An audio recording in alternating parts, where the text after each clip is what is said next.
la pensée de Dieu, l'objectif de Dieu est que son peuple soit un peuple céleste.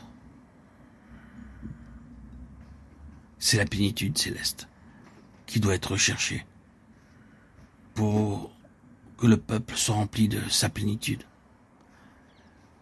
Ainsi, nous avons et nous voyons la nouvelle Jérusalem, pas l'ancienne, mais la nouvelle Jérusalem, descendant du ciel d'auprès de Dieu, dans la plénitude céleste. C'est quelque chose d'immense, cette Jérusalem. 12 000 stades dans chaque direction, Apocalypse 21:16. Cela parle de plénitude. Toutes les nations vont tirer leurs ressources de cette cité. Les fruits de son arbre de vie et les eaux de son fleuve de vie sont pour toutes les nations. Sa lumière est aussi pour toutes les nations. Les nations marcheront à sa lumière, Apocalypse 21:24. C'est la plénitude céleste, le but pour lequel le Seigneur a sans cesse travaillé. N'est-ce pas assez clair que dans la pensée de Dieu, tout doit avoir un lien avec le céleste et être gouverné du ciel? Il travaille maintenant en vous et en moi. Souvent, je pense que nous sommes deux personnes à la fois. L'une est ici et l'autre est dans le ciel. Naturellement, nous sommes ici, mais il y a quelque chose en nous-mêmes du céleste, quand le Seigneur est entré en nous et qui aspire sans cesse vers le haut, sans réserve dans les cieux. C'est peut-être ce que le Seigneur voulait dire quand, se référant à lui-même, il déclarait le Fils de l'homme, qui est dans le ciel. Jean 3:13. Alors même qu'il était physiquement sur cette terre. Il y a un aspect de nous-mêmes qui va croissant dans le ciel. Ne pensez pas au ciel comme à une certaine planète éloignée. Nous croissons dans le domaine de cette pensée céleste.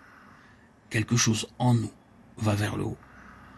Je crois que l'Église est comme cela. L'Église véritable n'est pas une chose visible. C'est seulement par l'Esprit que vous savez réellement ce qu'est l'Église. Vous ne pouvez pas dire que tous ceux qui sont dans un certain lieu de culte sont l'Église. Vous ne pouvez pas dire que les personnes qui professent certaines doctrines et vérités chrétiennes sont l'Église. Elles peuvent l'être, mais elles peuvent aussi ne pas l'être. Mais si vous rencontrez dans l'esprit, c'est quelque chose d'intangible, vous avez l'Église. L'Église est ainsi, c'est son caractère céleste. Elle aspire vers le haut. Et elle doit du ciel descendre ici-bas, en plénitude. C'est ainsi qu'elle se bâtit aujourd'hui. C'est la volonté de Dieu.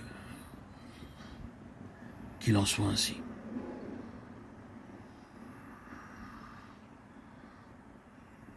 Toutes les nations tireront leurs ressources de cette cité céleste.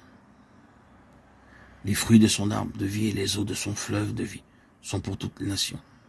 Sa lumière est aussi pour toutes les nations. Les nations marcheront à sa lumière. Apocalypse 21:24. C'est la plénitude céleste, le but pour lequel le Seigneur a sans cesse travaillé.